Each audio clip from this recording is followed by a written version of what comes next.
3, 2, 1, no ar.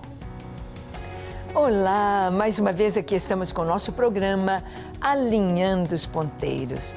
Isto mesmo, na presença do nosso Deus, para estudarmos juntos a sua palavra. Tomarmos as Escrituras, abrindo neste livro histórico do Novo Testamento, no livro de Atos dos Apóstolos. Estamos seguindo ali, versículo por versículo, vendo a história da igreja. Na história da igreja, vemos os primeiros homens de Deus ali, os apóstolos, vemos Pedro e depois Paulo. Paulo em suas viagens missionárias e depois da sua última viagem, quando ele vem até Jerusalém, Paulo foi preso. E Paulo está sendo julgado. No programa de hoje, vamos ver sobre Paulo e o Sinédrio em Jerusalém. O que é o Sinédrio? Quem compõe o Sinédrio? Para que serve o Sinédrio em Jerusalém? E o que vai acontecer com Paulo diante do Sinédrio? Vamos ver? Porque esta é a história da igreja, esta é a nossa história. A sua história, a minha história como cristãos. Estamos vendo perseguição, mas estamos vendo a grande vitória do Rei dos Reis, do Senhor dos Senhores, de Cristo Jesus. Deixe o seu coração aberto para Deus lhe falar. Senhor, fala conosco, hoje, agora. Deixe o Espírito Santo falar com você. O programa Alinhando os Ponteiros já começou.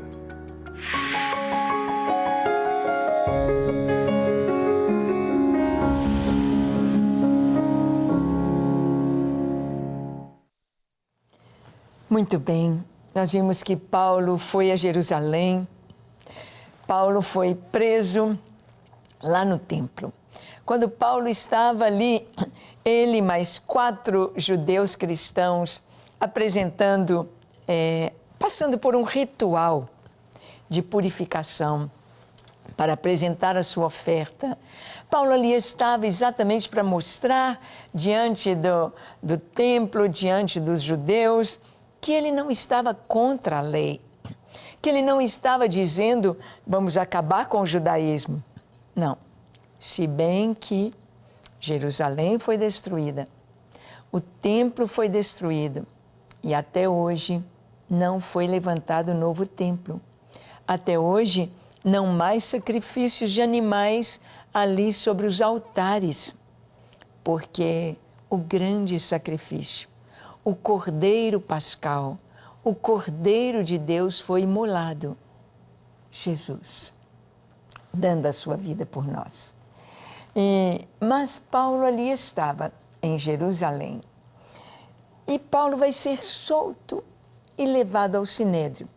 Ele foi levado para a fortaleza, ele foi encarcerado, mas quando eles iam bater em Paulo para saber por que havia tanto ódio no meio daquela multidão, Paulo disse, eu sou romano, vocês não podem me bater antes de ser condenado. Então, não tocaram em Paulo, mas ele foi preso. Vamos ver Paulo agora, ele sai da prisão, ele é solto e levado ao Sinédrio.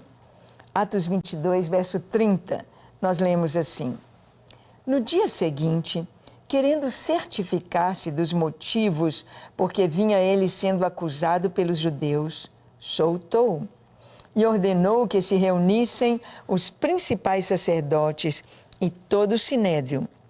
E mandando trazer Paulo, apresentou perante eles.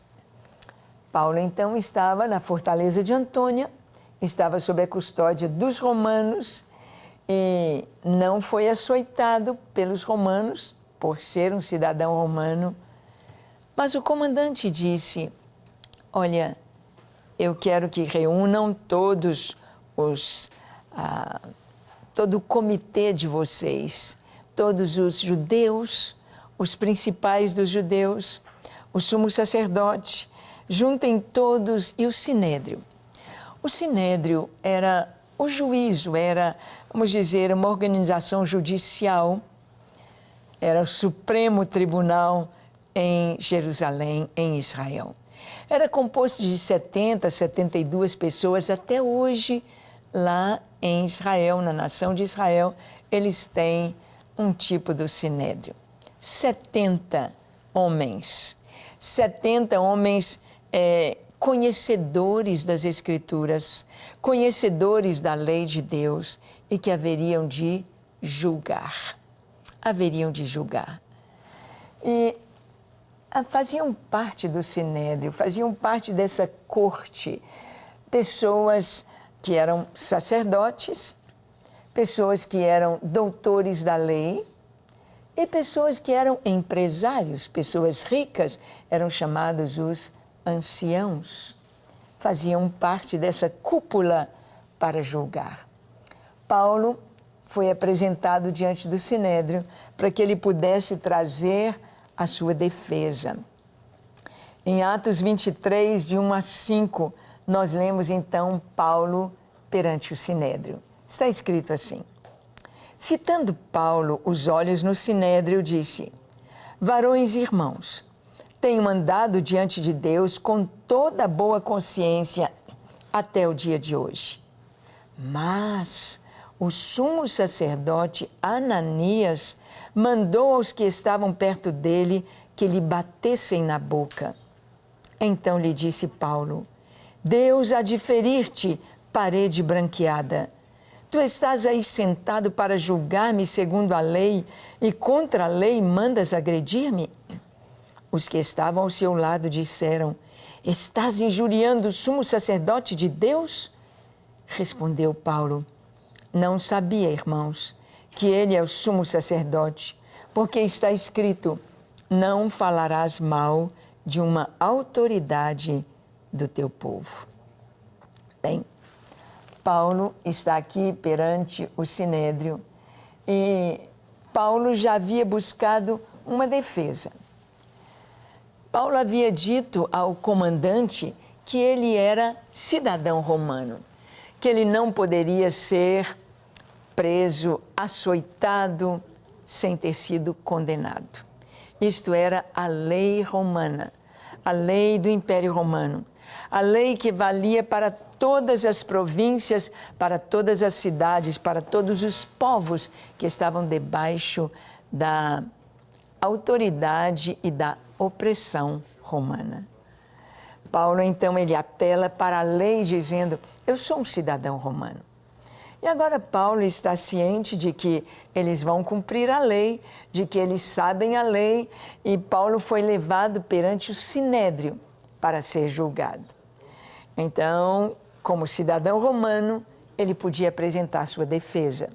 E na defesa dele ele disse: vocês sabem que eu tenho andado diante de Deus com toda boa consciência até o dia de hoje. Paulo era um cidadão irrepreensível. Paulo tinha sua ficha limpa diante de Deus, diante dos homens, diante dos romanos, diante da sua nação, como cidadão, como pessoa. E assim deve ser o cristão, ter a sua ficha limpa. O cristão é aquele que não quer saber de corrupção, de sujeira, de imoralidade, de abominações. Não, o cristão busca a paz e se empenha por procurá-la. O cristão é aquele que tem uma vida íntegra, uma vida reta. É aquele que tem boas palavras nos seus lábios, é aquele que tem uma boa conduta, é aquele que tem uma vida familiar exemplar. Assim é o cristão. Paulo disse: vocês sabem que eu tenho vivido de uma maneira irrepreensível, com toda boa consciência. Só que quando ele disse isso, o sumo sacerdote mandou a quem estava perto dele, não sabemos se é um soldado, mas quem estava perto, bater na boca de Paulo. Imagina o susto de Paulo, imagina a dor de Paulo. A Bíblia não fala se sangrou, se o que aconteceu, mas não foi um tapinha de mãe. Mas Paulo, então, aquele momento, aquele ímpeto, Paulo, então, ele diz, Deus há de ferir-te, parede branqueada. Ele diz para quem mandou bater em sua boca, e era o sumo sacerdote. Por que ele disse parede branqueada? Porque Jesus havia dito sobre os sacerdotes, sobre os fariseus, Jesus disse, ai de vós, escribas e fariseus hipócritas, está lá em Mateus capítulo 23, vocês são sepulcros caiados, por fora branquinhos, por fora pintadinhos, mas por dentro é podridão, é mau cheiro, ossos, é sujeira. Sepulcros caiados. Assim disse Jesus dos religiosos do seu tempo. E Paulo, então, usou a mesma expressão, parede branqueada. Deus há de ferir-te. Porque Paulo diz, estás aí sentado para me julgar e contra a lei você manda me agredir. Ou seja, Paulo já percebeu logo que eles não estavam nem aí para a lei. Eles não estavam nem aí para o que estava escrito, para o que era em defesa do necessitado, do que estava sendo julgado. Não estavam nem aí para a lei.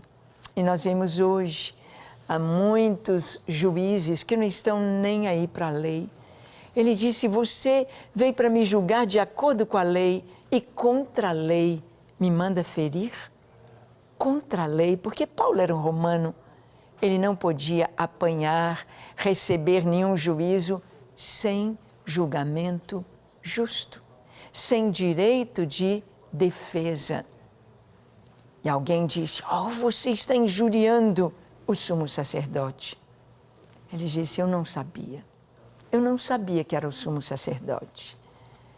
Então, ele se desculpa, dizendo, está escrito na lei, não falarás mal da autoridade do seu povo. E agora, como Paulo ia apresentar a sua defesa diante daquele sinédrio, diante daquelas pessoas que estavam ali, que não iam julgá-lo legalmente, não queriam aplicar a lei, não queriam reconhecer a inocência de Paulo. O que ele ia apresentar? O que ele ia falar? Ele já tinha dado o seu testemunho lá no templo e eles tiveram ódio quando Paulo contava do seu encontro com Jesus. Como Paulo ia apresentar a sua defesa? O que ele tinha de argumento para falar àqueles homens ali, sacerdotes, doutores da lei e os grandes empresários, os grandes ricos de Jerusalém? Então, Paulo traz uma palavra em que o sinédrio se divide. O sinédrio se divide. Atos 23, de 6 a 8. Lemos assim. Sabendo Paulo que uma parte do sinédrio se compunha de saduceus e a outra de fariseus, exclamou, varões, irmãos, eu sou fariseu, filho de fariseus. No tocante à esperança e à ressurreição dos mortos, sou julgado. Ditas estas palavras, levantou-se grande dissensão entre fariseus e saduceus, e a multidão se dividiu, pois os saduceus declaram não haver ressurreição, nem anjo, nem espírito, ao passo que os fariseus admitem todas estas coisas.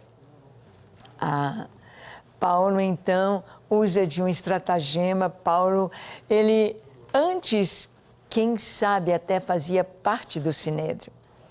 A tradição diz que Paulo, antes de se converter, possivelmente faria parte do sinédrio. Ele conhecia as tramas, ele conhecia como funcionava aquele esquema, aquele sistema. Paulo sabia que eles não queriam a lei, eles queriam o poder, apenas o poder. Então, Paulo, ele não vai apresentar a sua defesa. Paulo já tinha dado o seu testemunho. Paulo já tinha contado o seu encontro com Jesus. Então, o que Paulo faz? Ele sabia que ali estavam saduceus e fariseus. Saduceus eram a maioria dos sacerdotes. Os saduceus eram dessa linha que hoje chamamos de liberais.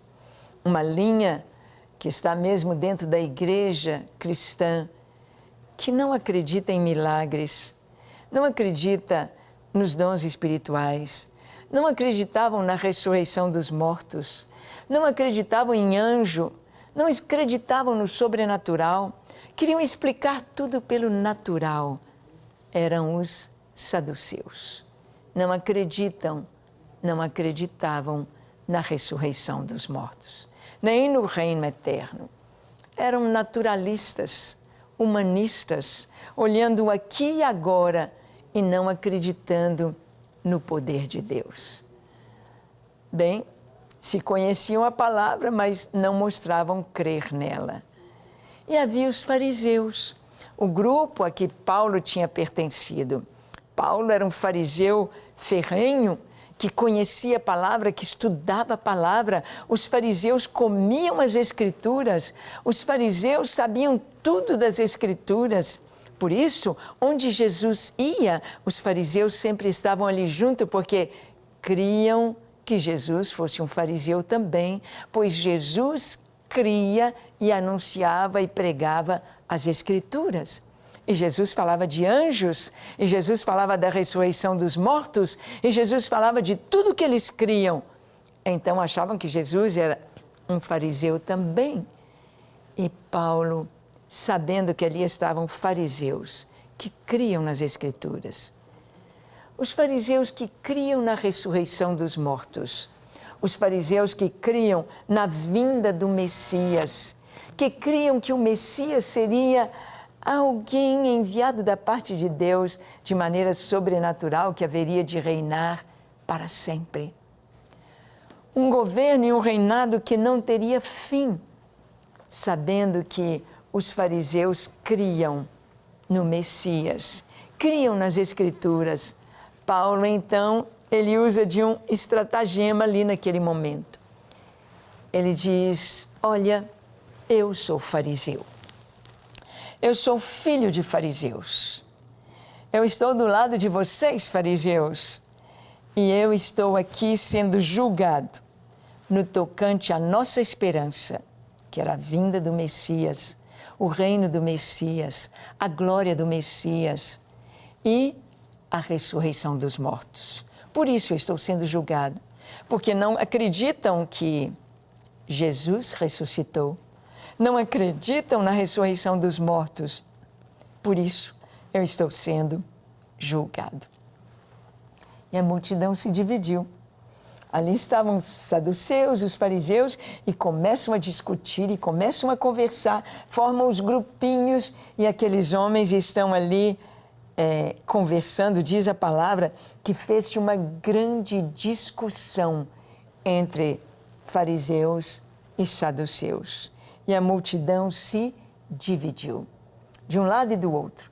Ah, não cremos mesmo, e é isso mesmo, e não tem os fariseus. Nós cremos na esperança, na ressurreição dos mortos, nós cremos na vinda do Messias, nós cremos no reino eterno de Deus, nós cremos em anjos, e se algum anjo lhe apareceu? E olha, os fariseus então estavam do lado de Paulo. Ele disse: eu sou fariseu, filho de fariseus. Paulo é retirado do Sinédrio, então, Atos 23, 9 a 10. Olha o que aconteceu nesse julgamento. Houve, pois, grande vozearia. E levantando-se alguns escribas da parte dos fariseus, contendiam, dizendo: não achamos neste homem mal algum. E será que algum espírito ou anjo lhe tenha falado? Tomando vulto a celeuma, temendo o comandante que fosse Paulo despedaçado por eles, mandou descer a guarda para que o retirassem dali e o levassem para a fortaleza. Bem, o comandante tinha levado Paulo para o Sinédrio e agora está levando Paulo para a prisão de novo, porque eles vão despedaçar Paulo. batem, cospem, puxam, batem, e com medo de que isso acontecesse. E Paulo era cidadão romano. Não podia ser maltratado, açoitado, sem um veredito, sem a sua defesa e um veredito de condenação. Então, o comandante tira Paulo ali do meio deles, porque fez-se uma grande vozearia. Imagina aqueles homens todos bem vestidos com as suas togas de juízes, ali estavam, Paulo ali no meio, possivelmente acorrentado, e Paulo diz: eu estou sendo julgado por causa da ressurreição dos mortos e por causa da minha esperança. Eu creio, como fariseu, creio na ressurreição, creio no reino de Deus, creio na eternidade, eu creio em anjos, eu creio no sobrenatural. A turma se divide e então bagunça de novo. E a bagunça vem em cima de Paulo e o comandante o tira dali.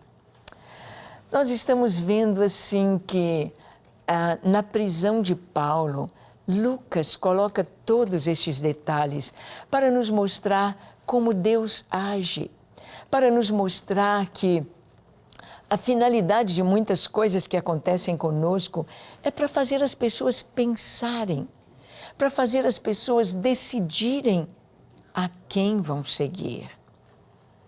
Hoje, no nosso país, nós encontramos uma situação em que você tem de se posicionar. Ou você é um cristão verdadeiro, ou você crê em Deus e segue os princípios da palavra de Deus, e você busca santidade, pureza, a virgindade antes do casamento, a fidelidade conjugal no casamento, ou você busca a Escritura que nos diz que fomos feitos macho e fêmea, e Deus fez a primeira família, e do casamento, do casal, vêm os filhos, e tudo prossegue. Ou você crê nos fundamentos da Escritura de que Deus é o Criador dos céus e da terra, que não somos obra do acaso, do Big Bang ou do nada, do acaso em bilhões de anos. Ou você crê nas Escrituras que concordam com aquilo que é legítimo, com aquilo que é claro, com aquilo que é normal, com aquilo que é sério. Ou você se posiciona ao lado do Senhor, ou você está do outro lado. E não tem como caminhar junto. Não tem como você trazer um pouquinho de trevas para dentro da luz. Não tem como trazer um pouquinho de luz para dentro das trevas. Ou você está na luz, ou está nas trevas. Ou você crê em Deus, ou você não crê. Não adianta crer num pedacinho. Não adianta como aqueles saduceus, eu acredito na Escritura, mas isso aqui eu não acredito, nem isso, nem isso, nem isso. Não, nós não somos os donos da Escritura. Os tempos mudaram, hoje não mudaram.